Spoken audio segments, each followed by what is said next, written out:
Lyca production Subaskaran மற்றும் red Jain movies தயாரிப்பில் உலகநாயகன் கமல்ஹாசன் நடிப்பில் பிரம்மாண்ட இயக்குனர் சங்கர் இயக்கத்தில் இந்தியன் 2 உலகமெங்கும் வெற்றி நடை போடுகிறது. இந்த மின்கட்டண உயர்வு மக்களுக்கு ஒரு மிகப்பெரிய பேரடியாக இருந்து கொண்டிருக்கிறது.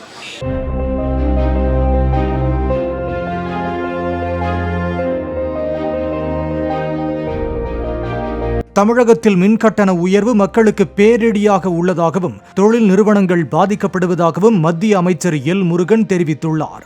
மக்களவைத் தேர்தலில் வாக்களித்த நீலகிரி தொகுதிக்கு உட்பட்ட ஈரோடு மாவட்டம் சத்தியமங்கலத்தில் வாக்காளர்களுக்கு நன்றி தெரிவித்த பின்னர் பேட்டியளித்த அவர், ஆம்ஸ்டாங் கொலை, கள்ளச்சாராய மரணங்கள் என தமிழ்நாட்டில் சட்டம் ஒழுங்கு சீர்கெட்டுள்ளதாக கூறினார்.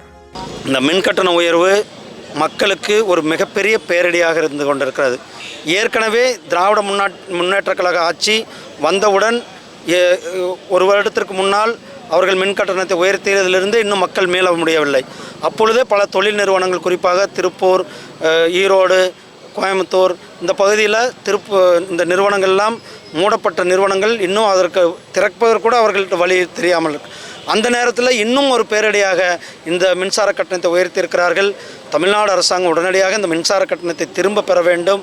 லைகா புரொடக்ஷன் சுபாஸ்கரன் மற்றும் ரெட் ஜெயின் மூவிஸ் தயாரிப்பில் உலகநாயகன் கமல்ஹாசன் நடிப்பில் பிரம்மாண்ட இயக்குனர் சங்கர் இயக்கத்தில் இந்தியன் 2 உலகமெங்கும் வெற்றி நடை போடுகிறது.